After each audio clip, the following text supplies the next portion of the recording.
ધોરણ 9 પ્રકરણ 5 સજીવનો પાયાનો એકમ કોષ. ઓકે, એનો હવે પ્રશ્ન નંબર 3 પ્રશ્ન છે એકકોષીય અને બહુકોષીય સજીવ વિશે સમજાવો અથવા માહિતી આપો. હવે એકકોષીય સજીવ કોને કહે છે અને બહુકોષીય સજીવ કોને કહે છે? હવે મિત્રો, એકકોષીય એટલે એક કોષ દ્વારા, માત્ર અને માત્ર એક કોષ દ્વારા તે બધી એટલે કે જીવન જીવવા માટેની બધી દેહધાર્મિક ક્રિયાઓ, એક જ કોષ દ્વારા જે સજીવ બધી જ જીવવા માટેની દેહધાર્મિક ક્રિયા કરે છે એને કહે છે એકકોષીય સજીવ. અમીબા, જેમ કે ઉદાહરણ આપીએ તો અમીબા શું છે? એકકોષીય સજીવ. પેરામીશિયમ, જેનો આકાર કેવો હોય છે? ચપ્પલના તળિયા જેવો, એ પણ એકકોષીય છે. એ લોકો ખોરાકને ગ્રહણ કરવું, પાચન કરવું, બધી પ્રક્રિયા એક જ કોષ દ્વારા કરે છે, એટલે એમને એકકોષીય યુનિસેલ્યુલર કહે છે. સમજી ગયા? તો એકકોષીય સજીવ એટલે શું?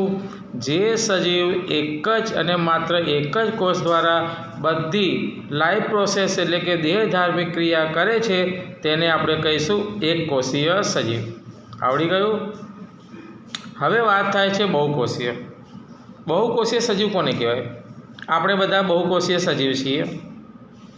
જે સજીવ એક નહીં પરંતુ ઘણા બધા અસંખ્ય કોષોથી બનેલો હોય અને જેની અંદર કાર્યને વિભાજન હોય, લેબર ડિવિઝન હોય, કાર્યની વહેંચણી હોય છે, એને બહુકોષીય સજીવ કહે છે. તો વ્યાખ્યા શું લખીશું? જે સજીવ પોતાની દેહધાર્મિક ક્રિયાઓ કરવા માટે અલગ અલગ સેલ અથવા કોષનો ઉપયોગ કરે છે તેવા સજીવોને, એમાં શ્રમ વિભાજન હોય. શબ્દ યાદ રાખજો, શ્રમ વિભાજન એટલે કે કાર્યોની વહેંચણી.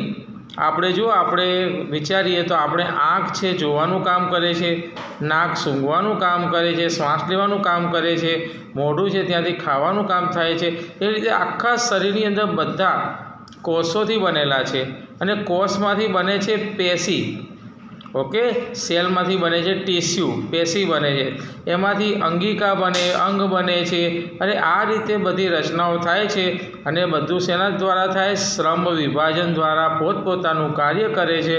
એ સજીવો છે બહુકોષીય સજીવ. આવડી ગયું ને? તો બહુકોષીય સજીવોમાં આપણે ઉદાહરણ લઈશું તો મનુષ્ય, વાઘ, સિંહ, પ્રાણીઓ, બરાબર, એ બધાના નામ લઈ શકો છો. પરંતુ એકકોષીયના ઉદાહરણો તમારે ધ્યાન રાખવાના છે. સૌથી પહેલું ઉદાહરણ આપવાનું છે અમીબા, બીજું પેરામીશિયમ, બરાબર, એવા ઉદાહરણ તમારે આપવાના છે. ઓકે, તો એકકોષીય સજીવ છે જે યુનિસેલ્યુલર કહીશું, તે એક કોષ દ્વારા બધું કાર્ય કરે છે, પોતાની લાઈફ દેહધાર્મિક ક્રિયા બધી કરે છે. અને બહુકોષીયમાં શ્રમ વિભાજન હોય છે, તો અલગ અલગ કોષો દ્વારા પોતાના કાર્યની વહેંચણી થાય છે, લેબર ડિવિઝન થાય છે. એ બહુકોષીયમાં થાય છે. ઓકે, ચલો ફરીથી બુકમાં પ્રમાણે જોઈ લઈએ. તો એકકોષીય સજીવો છે જે પોતાની દેહધાર્મિક ક્રિયા એક જ અંગ દ્વારા, એક જ કોષ દ્વારા કરે છે. ઉદાહરણ આપ્યા છે બેક્ટેરિયા. ઓકે, બેક્ટેરિયા હોય છે, કેટલાક બેક્ટેરિયા, બધા જ કેટલાક બેક્ટેરિયા. ક્લેડોમોનાસ, એ પણ એક ઉદાહરણ છે. પછી આપ્યું છે અમીબા, એ તો આપણે ખાસ યાદ રાખવાનું છે. પેરામીશિયમ, જેનો આકાર પગના તળિયા જેવો હોય, પગના ચપ્પલના તળિયા. ઓકે, ચપ્પલના તળિયાનો જે આકાર હોય છે એવો હોય છે, પેરામીશિયમ હોય છે. આ એકકોષીયના ઉદાહરણ છે. બહુકોષીયના ઉદાહરણ તમને આપ્યા છે ઈસ્ટ સિવાયની ફૂગ, ઈસ્ટ નહીં આવે પણ ઈસ્ટ સિવાયની જે બી ફૂગ છે, વનસ્પતિ અને પ્રાણીઓ. આપણે વનસ્પતિ છે એ બહુકોષીય છે અને પ્રાણીઓ આપણે છીએ, વાઘ, સિંહ, ચિત્તા, બધા શું છે? બહુકોષીય છે. એક જ કોષ બધા કાર્ય કરી સંપૂર્ણ સજીવ તરીકે વર્તે છે. એ આપણે જાણીએ છીએ. મેં કીધું કે અમીબા છે, એનામાં એક જ કોષ હોય છે અને એની બધી દેહધાર્મિક ક્રિયા, ખોરાક લેવાનું, ઇન્ટેક ફૂડ, બરાબર, એને ડાયજેસ્ટ કરવાનું, પાચન કરવાનું, આ બધી પ્રક્રિયા, રિપ્રોડક્શન, બીજું સજીવ પેદા કરવાનું, બધું એક કોષ દ્વારા થાય છે. અને બહુકોષીયમાં કાર્યની વહેંચણી હોય છે, અલગ અલગ કાર્યો માટે અલગ અલગ શ્રમ વિભાજન હોય છે. ઓકે, તો અહીંયા આપણો બીજો ક્વેશ્ચન પણ પૂરો થાય છે.